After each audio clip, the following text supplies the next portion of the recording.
হানজালা ভাই জাতীয় সংসদে যখন যাবেন একটু বললেন হাদি হত্যার বিচারটা যেন হয়। মাননীয় স্পিকার, আপনাকে ধন্যবাদ।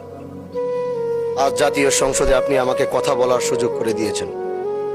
প্রথমে আমি আমার অঞ্চলের মাদারীপুর 1 শিবচরের প্রত্যেকটি মানুষকে আমি আন্তরিকভাবে স্মরণ করছি, যারা আমাকে এই জাতীয় সংসদে পাঠাবার জন্যে তারা সংগ্রাম করেছে, আন্দোলন করেছে, ইনসাফ প্রতিষ্ঠার সেই আওয়াজগুলোকে জাতির সামনে তুলে ধরে তারা আমাকে এই জাতীয় সংসদে পাঠিয়েছে। এই জন্য আমি তাদেরও কৃতজ্ঞতা জানাচ্ছি। আল্লাহ পাকের কাছে শুকরিয়া আদায় করছি। জীবনে অনেক জায়গায় কথা বলেছিলাম, কারণ আমরা যেখানে দাঁড়িয়েছি, বিশেষ করে আমি আবারও স্মরণ করতে চাই, বাংলাদেশ খেলাফত মজলিস থেকে আমরা 2 জন নির্বাচিত হয়েছি, তার মধ্যে আমি একজন। এজন্য এই দলের প্রতিষ্ঠাতা শেখুল হাদিস আল্লামা আজিজুল হক রহমতুল্লাহ আলাইকে আমি এই জাতীয় সংসদ থেকে স্মরণ করছি, এবং এই দলের যিনি এখন বর্তমানে প্রধান, আমাদের দলীয় প্রধান আল্লামা মামুনুল হক দামাত বারাকাতুহুমকে কৃতজ্ঞতা জানাচ্ছি। তিনি আমার উপর আস্থা এবং ভরসা রেখে আমাকে নমিনেশন দিয়েছিলেন। মাননীয় স্পিকার, তার সাথে সাথে আমি স্মরণ করতে চাই, আমি যেই আসন থেকে নির্বাচিত হয়েছি সেই আসন থেকে বাংলার ঐতিহাসিক একজন নক্ষত্রের জন্ম হয়েছিল, যার জন্ম না হলে 1947 সাল হতো কিনা তাদের আন্দোলন না থাকলে জানি না। কারণ তিনারা নিজের জীবনকে বাজি রেখে ব্রিটিশ বিরোধী আন্দোলন করেছেন, এবং আল্লাহ পাকের কাছে অশেষ শুকরিয়া জানাই যে সেই ব্রিটিশ বিরোধী আন্দোলনের অন্যতম একজন নেতা হাজী শরীয়তুল্লাহ রহমতুল্লাহ আলাইহির সেই বংশের সন্তান হিসাবে আল্লাহ আমাকেও কবুল করেছেন। মাননীয় স্পিকার, হাজী শরীয়তুল্লাহর কথা যদি বলতে হয়, তিনি যেভাবে এই দেশকে অন্যায় অবিচার মুক্ত করার জন্য, এদেশের মানুষ ছিল নির্যাতিত, এদেশের কৃষকরা ছিল নির্যাতিত, এদেশের মুসলমানরা ছিল নির্যাতিত। একদিকে ব্রিটিশ মুসলমানদের উপর অত্যাচার করছিল, আরেক দিক থেকে হিন্দু জমিদাররা তারা মুসলমানদের উপরে একচেটিয়া অন্যায় অবিচার স্ট্রিম রোলার চালিয়ে যাচ্ছিল। তখনই এই বাংলার বুকে হাজী শরীয়তুল্লাহর আগমন হয়, এবং তিনি ইনসাফ প্রতিষ্ঠার যে সংগ্রাম শুরু করেছিলেন, সেই সংগ্রামের মধ্য দিয়ে আসে 1947 সাল, এবং সেই 1947 সাল পাওয়ার কারণেই আমরা 1971 সাল পেয়েছি। হাজী শরীয়তুল্লাহরা যদি 1947 না এনে দিত, তাহলে আমরা 1971 সাল পেতাম না। মাননীয় স্পিকার, আজ দাঁড়িয়েছি শুধু শিবচরের কথা বলার জন্য নয়। আমরা একটি বিশাল কমিউনিটি থেকে বিলং করি। আমরা দেশ ও জাতির কণ্ঠ হয়ে কথা বলার জন্য জাতীয় সংসদে এসে দাঁড়িয়েছি। আমাদের সংসদের ওই পাশে যারা রয়েছেন তারা শুধু মনে করেন যে আমরা শুধু তাদের বিরোধিতার জন্য দাঁড়িয়েছি। বিরোধী দল মানে শুধু বিরোধিতা করা নয়, সরকারি দল যদি ভালো কাজ করবে, বিরোধী দলের মঞ্চে দাঁড়িয়েও তাদের প্রশংসা করতে আমরা বিন্দু পরিমাণ দ্বিধা করব না। এবং আমরা সরকারি দলের যারা রয়েছেন তাদেরকে ধন্যবাদ জানাবো, কারণ আজ আপনি যেখানে বসেছেন আপনার মাথার উপরে লা ইলাহা ইল্লাল্লাহু মুহাম্মাদুর রাসূলুল্লাহ, অবশ্যই এটা তাদের অবদান, এটা অস্বীকার করার কোনো সুযোগ নাই।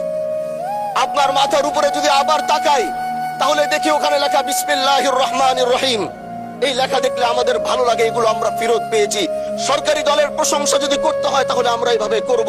যখন তাদের প্রশংসা করা দরকার আমরা দাঁড়িয়ে প্রশংসা করব, যদি তাদের কোনো ভুল দিকে সেটা দাঁড়িয়েও এই বেঞ্চের থেকে আমরা তাদের প্রতিবাদ করব। এটাই আমাদের কাজ। মাননীয় প্রধান, আজ দাঁড়িয়েছি, হয়তো আমার কথা অনেক লম্বা, আমি জানি না আপনি আমাকে সময় দিবেন কিনা, কিন্তু আমি বলতে চাই মাননীয় স্পিকার, আমরা যেই জায়গা থেকে দাঁড়িয়েছি, বাংলার 30 থেকে 40 লক্ষ উলামায়ে কেরাম আমাদের দিকে তাকিয়ে রয়েছে, কারণ তাদের কণ্ঠ, তাদের সে আওয়াজগুলো আমরা যেন জাতীয় সংসদ থেকে দিতে পারি।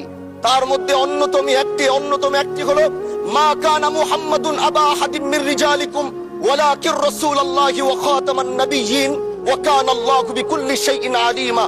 আপনি জানেন, নবীর পরে আল্লাহ নবী হচ্ছে আমার ইমানের অংশ, আমার ইমানের পার্ট। তিনাকে ভালোবাসা, তিনার উপর ইমান, এটা আমার ইমানের অংশ। তিনি আমার শেষ নবী, যেটা কোরআন ঘোষণা দিয়েছে। নবীও বলেছে আনা খাতামুন নাবিয়্যিন আলা নাবিয়্যা বাদি, আমি শেষ নবী, আমার পরে কোনো নবী আসবে না। কিন্তু মাননীয় স্পিকার, দুঃখের সাথে বলতে হয়, বাংলাদেশের এরকম একটি পার্ট রয়েছে, যেই পার্টের এক অংশ মানুষ তারা নবীকে অস্বীকার করে, তারা মুসলমান দাবি করে। এবং এই বিষয়ে অনেকেরই ধারণা আছে, তারা জানে এই আন্দোলন করতে গিয়ে অনেক মুসলমানকে রাস্তায় শহীদ হতে হয়েছে, আন্দোলন করতে হয়েছে। স্বাধীনতার পর থেকে আজও সে আন্দোলন চলছে, কিন্তু আজও পর্যন্ত সেটা পাইনি। আমি মাননীয় প্রধানমন্ত্রীকে বলবো, আপনি বাংলাদেশে একটি ইতিহাস রচনা করে যাবেন। আপনার মাধ্যমে যদি এটা স্বীকৃতি পায়, যারা নবীকে অস্বীকার করে তারা কোনোদিন মুসলমান থাকতে পারে না, এটা আইনের মাধ্যমে, এটা বাংলাদেশের পার্লামেন্ট থেকে ঘোষণা হবে, সেটা আমরা চাই। মাননীয় স্পিকার, আরেকটি কথা আপনি জানেন, আমরা আমাদের নবীকে সবচেয়ে বেশি ভালোবাসি, যিনি আখিরি নবী, যাকে বলা হয়েছে ওয়ামা আরসালনাকা ইল্লা রাহমাতাল লিল আলামিন। আমরা বারবার দেখছি কিছুদিন পর পর কারা যেন কিভাবে এসে আল্লাহ নবীর শানে কটূক্তি করে, নবীকে নিয়ে অশ্লীল ভাষায় গালিগালাজ করে, নবীর শানে কটূক্তি করে। এই আন্দোলন, এই সংগ্রাম করতে গিয়ে আপনিও মাননীয় স্পিকার দেখেছেন, রাস্তাঘাটে আন্দোলন করতে গিয়ে কত মানুষ মৃত্যুবরণ করেছে। যদি একবার বাংলাদেশের আইনে, কারণ মুসলমান যদি আমাদের বাংলাদেশের পার্সেন্টেজ অনুযায়ী আমাদের অবশ্যই মুসলমানদের সংখ্যা এই দেশে অনেক বেশি। আমরা তো অন্য কিছু চাচ্ছি না। এই দেশের মানুষ নামাজ না পড়লেও যদি কেউ নবীকে কটূক্তি করে, তার কলিজা ছিঁড়ে যায়, সে রাজপথে নেমে যায়। আমি বলবো, যারা নবীকে কটূক্তি করে, নবীর নামে গালিগালাজ করে, এদের মৃত্যুদণ্ড, এই আইনটাও যেন বাংলাদেশের এই সংসদ থেকে পাশ করা হয়। মাননীয় স্পিকার, এই কথাগুলো বলতে গিয়ে অনেক কথা হারিয়ে যাচ্ছে। এলাকায় বলেছিলাম যে আমরা ন্যায়ের পক্ষে কথা বলবো, ইনসাফের পক্ষে কথা বলবো। তখন অনেকে হাত ধরে বলেছিল, হানজালা ভাই, জাতীয় সংসদে যখন যাবেন একটু বললেন হাদি হত্যার বিচারটা যেন হয়। জি, 2 মিনিট বাড়ানো হলো, আরো বলেন। আজকে যে সন্তানটা ন্যায়ের পক্ষে কথা বলেছিল, ইনসাফের আওয়াজ দিয়েছিল, আমাদের মতোই যুবক, মাননীয় স্পিকার, তিনি এই যে স্বপ্ন বুনেছিল এক সুন্দর বাংলাদেশ করবার, রাস্তার ভিতরে সেই স্বপ্ন থামিয়ে দেওয়া হয়েছে। এই বিচার যদি না হয়, তাহলে আমাদের মতো হানজালাদের নিরাপত্তাও রাস্তায় কেউ দিতে পারবে না, মাননীয় স্পিকার। এজন্য আপনার মাধ্যমে আমি বলতে চাই, হাদি হত্যার বিচার যেন সুনিশ্চিত করা হয় মাননীয় স্বরাষ্ট্রমন্ত্রীর মাধ্যমে। মাননীয় স্পিকার, আর একটি কথা, আমি আর বেশি লম্বা দীর্ঘ আলোচনা করব না। আমার এলাকায় মাদক নিয়ে বড় মুশকিলে আছি, প্রশাসনের সেই সহযোগিতা আমি পাচ্ছি না। একদিক থেকে আমি নিজে মাদক বিরোধী সংগ্রামে নিজে রাস্তায় নেমে মাদকের বিরুদ্ধে আমি নিজে অভিযান চালিয়েছি। এবার তাদেরকে একদিক থেকে ধরে যখন প্রশাসনের কাছে ইয়াবা সহ গাঁজা সহ দেওয়া হয়, তখন তারা একদিক থেকে আসে, কোর্টে চালান করে দেয়। একদিক থেকে গোটা দেশ বলছে এই দেশ মাদক মুক্ত করতে হবে, আরেক দিক থেকে যখন তাদেরকে আমরা কোর্টে চালান করছি, 3 দিন থেকে 4 দিনের মাথায় জামিন নিয়ে এলাকায় এসে আবার মাদক ব্যবসা করছে।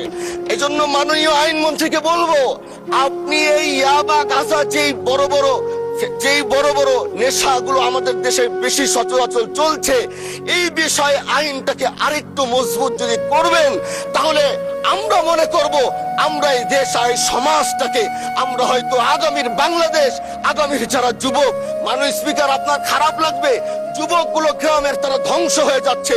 আমাদের চোখের সামনে যখন একজন যুবক ধ্বংস হয়ে যায়, এটা অন্যরা মেনে নিতে পারলেও আমাদের পক্ষে মারা বড় কষ্ট হয়ে যায়। আমরা দেশটাকে বাঁচাতে চাই, আমরা আগামীতে ওরকম কিছু যুবক তৈরি করতে চাই যারা নেশা ধরবে না, তারা পড়াশোনা করবে, তারা দেশের জন্য ফিকির করবে। মাননীয় স্পিকার, আমি সত্যের পক্ষে থাকবো, আমি অন্যায়ের বিরুদ্ধে সোচ্চার থাকবো, আমি গণমানুষের কণ্ঠ হয়ে করব। আমি এমন। ধন্যবাদ মাননীয় সদস্য, অসংখ্য ধন্যবাদ।